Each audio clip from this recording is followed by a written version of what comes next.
Assalamualaikum warahmatullahi wabarakatuh.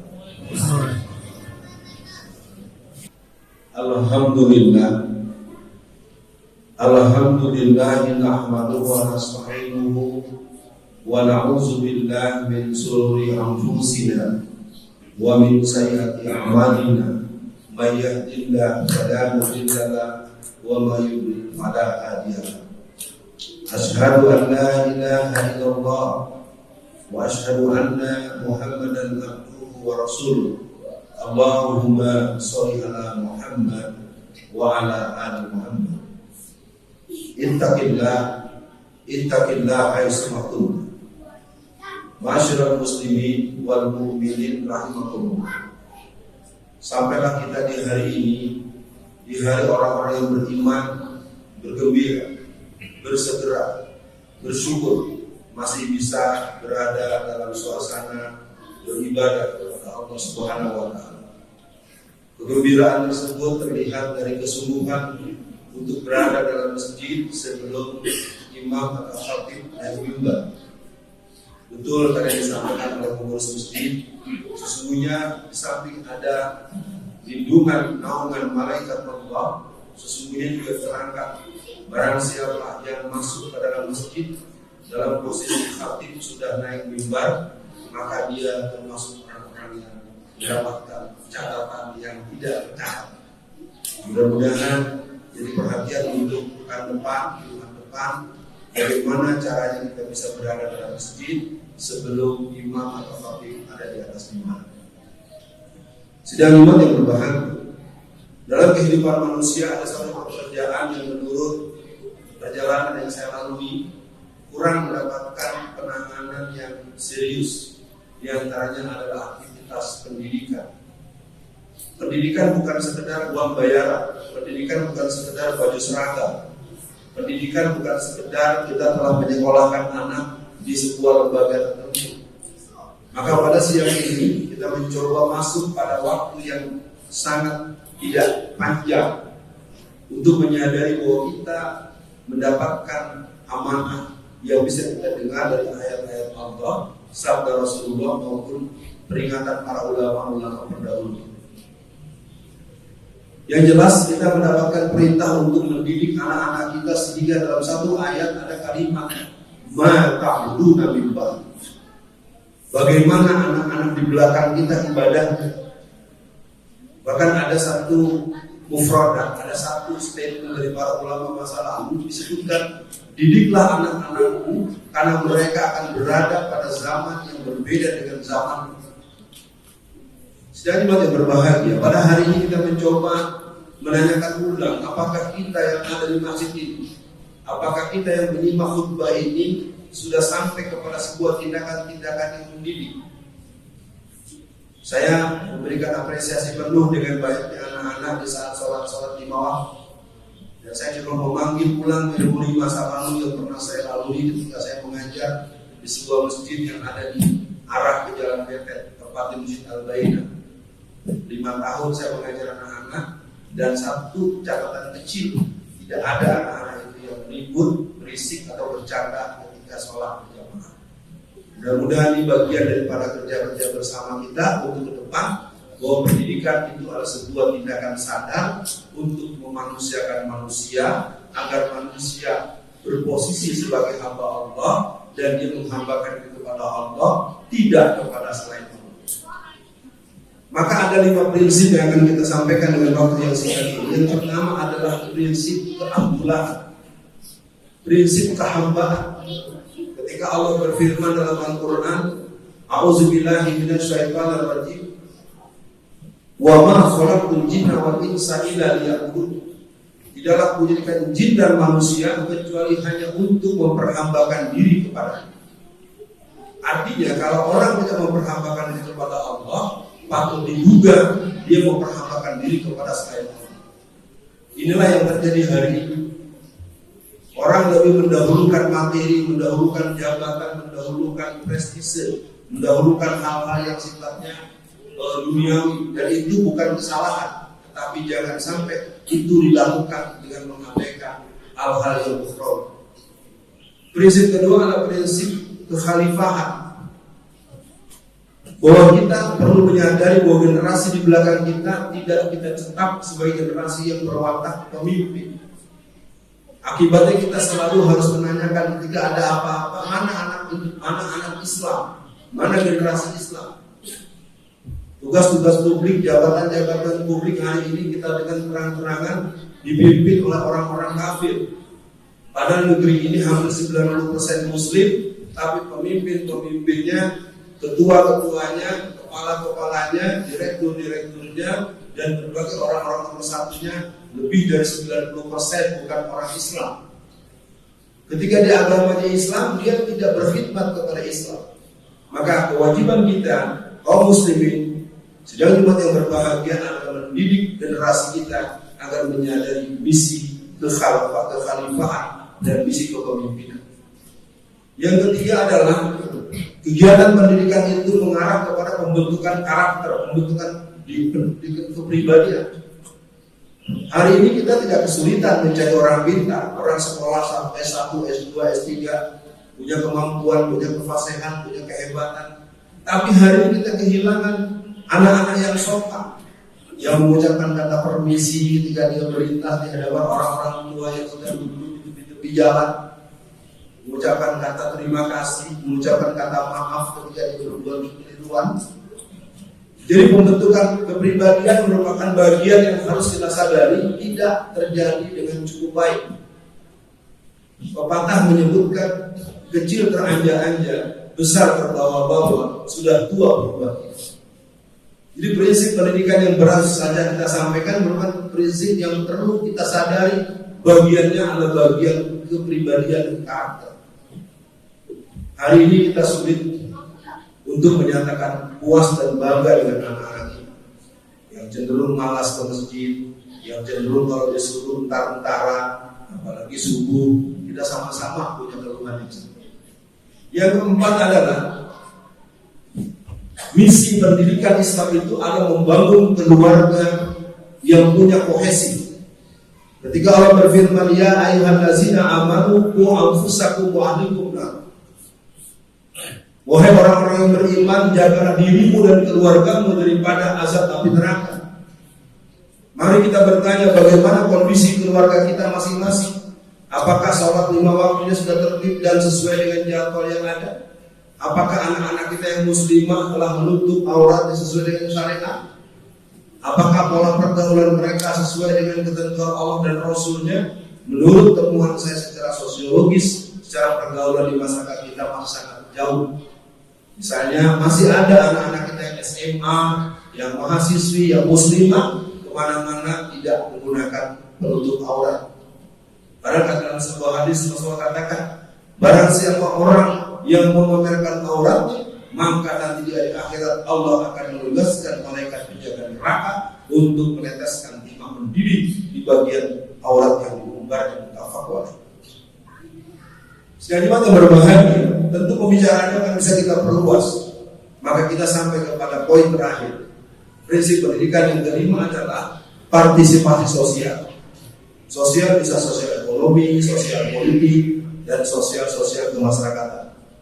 Di hari tertentu ada rombongan anak-anak membawa karung, membawa kecreng dari plastik dan keliling dari RT ke RT, dan mereka datang dengan cukup luar biasa dan mengingatkan saya ketika saya masih aktivis remaja Masjid Al-Bainat atau Istiqomah pada tahun 1980. Nah, peran-peran ini mestinya dilakukan bukan hanya orang-orang yang kita suruh, tapi anak-anak kita sendiri yang kita suruh.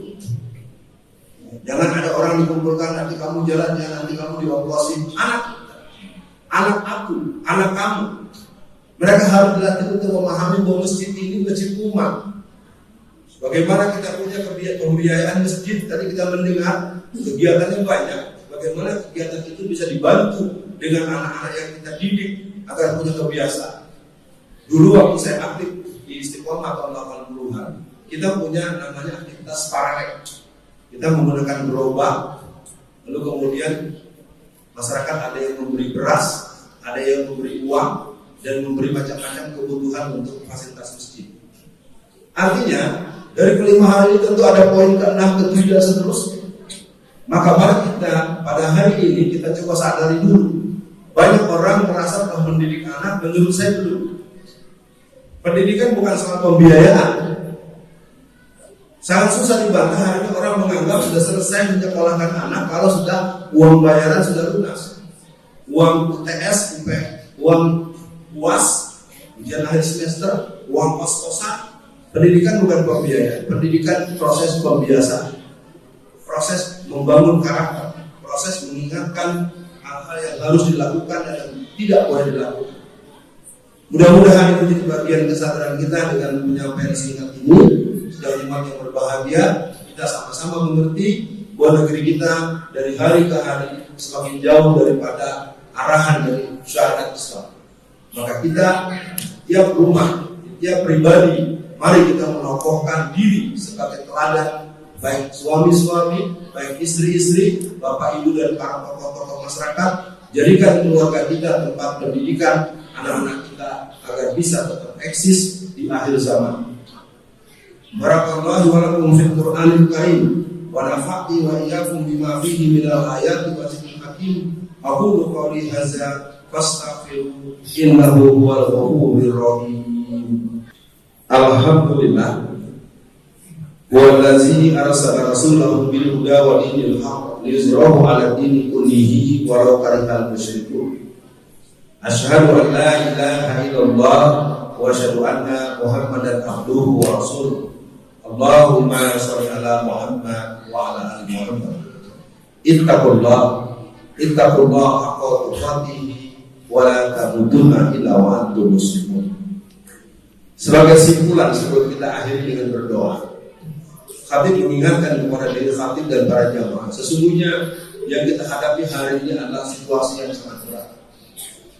Berulang saya sampaikan di banyak kesempatan, sejak adanya Perumnas Perumahan Nasional ini sejak tahun 1980-an start awalnya, dan kedatangan para penduduknya sejak tahun 1979 akhir, tercatat sudah lebih dari 315 anak-anak kita yang meninggal dunia alias mati, alias wafat, alias meninggal karena overdosis narkoba. Di lingkar Perumnas ini ada 70 tempat permainan, dari yang namanya PlayStation dan pusat-pusat permainan. Tahukah jamaah ada kejadian kasus seorang anak meninggal dunia, anak kelas 4 SD, dan ternyata ketika diadakan otopsi visum et repertum oleh pihak rumah sakit dengan disposisi kepolisian, ternyata anak itu sudah bermain selama 11 hari 11 malam. Apa maksudnya? Saya memberikan dua contoh. Keadaan ini adalah keadaan yang menurut hemat saya kita memang lepaskan. Dulu kita pindah ke sini karena rata-rata orang yang tinggal di rumah orang tidak bisa punya rumah. Sulit kita bisa punya rumah. Apalagi saya pertama pindah di Jalan Sawah itu masih ada rumah orang tua saya. Rumah-rumah di Perumnas tidak untuk orang yang punya mobil. Kita punya motor saja udah keren. Apa yang saya katakan bahwa keadaan kita sejak awal adanya Perumnas itu, ujungnya apa? Dulu kita mengurus anak-anak ini tinggal di Perumnas. Sekarang kita mengurus anak-anak dari anak-anak kita dalam keadaan lemah, dalam keadaan sudah pensiun, dalam keadaan sudah tidak lagi kuat, harus jadi pelayan anak-anak dan cucu-cucunya. Sementara anak-anak kita tiap hari antri pergi ke Jakarta. Keadaan ini menurut saya tidak terjadi proses recovery. Maka dari itu perlu dikhabarkan kepada setiap jemaat yang berbahagia, remaja-remaja di Perumnas ini menurut penglihatan saya masih menembus angka 10 sampai 20 ribuan orang. Tapi kalau saya lihat di masjid setiap subuh mulai dibilang 1, 2, 1, 2, 1, 2, 1, 2, tidak lebih dari angka segini, paling maksimal 5 orang. Bagaimana dan di mana mereka hari ini? Ini mungkin jadi perhatian buat kita. Mudah-mudahan dengan khutbah yang singkat ini bisa menjadi kesadaran buat kita. Mari kita hidupkan kembali remaja masjid. Mari kita buat kembali komunitas-komunitas remaja agar mereka punya tempat untuk menginkubasi dan pengalaman terstruktur buat mereka, agar mereka bisa menjadi orang-orang yang mengurus negeri ini dengan kemampuan-kemampuan yang pernah dilatihkan kepada mereka. A'udzubillahi minasyaitonirrajim. Bismillahirrahmanirrahim. Asyhadu an la ilaha illallah wa asyhadu anna Muhammadan abduhu wa rasuluh. Allahumma shalli ala Muhammad wa ala ali Muhammad. Allahumma ya Allah ya Rabbul alamin. Hari ini kami berkesempatan ya Allah untuk beribadah kepadamu dengan Jumatan pada hari ini. Jadi karena Jumat ini Jumat terbaik untuk kami, untuk memperhambakan diri kepadamu, mendengar dan menyimak nasihat khutbah untuk sang khatib maupun kami semua. Allahumma nawwir qulubana binuri bihidayatika binuri samsika abadan abada kama nawartal arda bi rahmatika ya arhamar rahimin. Allahumma anfi baina qulubina wa asri zata bainina wa ihdinas subulas salam minaz zulumati ilan nur wajadibna al-fawahisa ma zuhara minha wa ma batan wa barik lana fi asma'ina wa absarina wa qulubina wa azwajina wa zurriyatina innaka antat tawwabur rahim. Ya Allah, berikan kepada kami kemampuan untuk mendidik anak-anak kami, cucu-cucu kami, agar mereka menjadi putra-putri yang soleh dan solehah.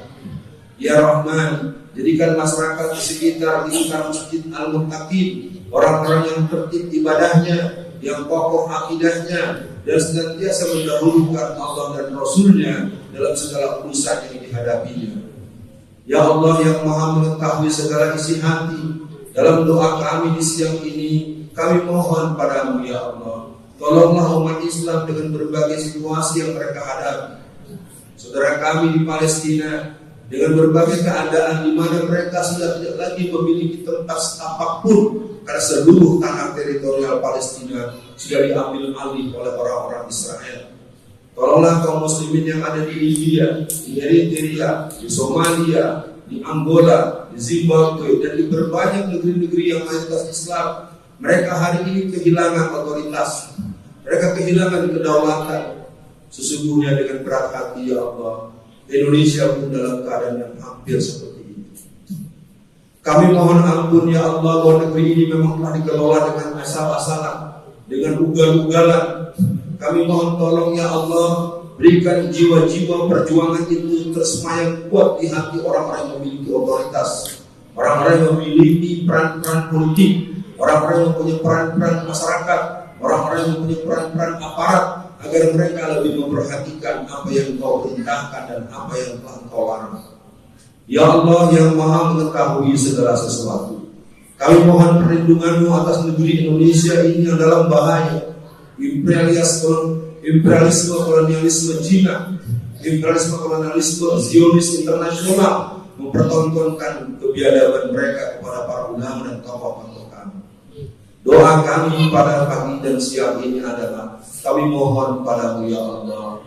Allahumma ya Allah ya Rabbul alamin, Rabbi a'inni wa la tu'in alayya wansurni wa la tansur alayya wankurni wa la tamkur alayya wahdini hudani wansurni ala man bagha alayya Rabbi ja'alni laka zakkara laka rahaba laka midwa'a laka mukhbita ilaika wa muniba Rabbana atina fid dunya hasanah wa fil akhirati hasanah wa qina azabannar. Amin ya rabbal alamin. Aqimis shalah.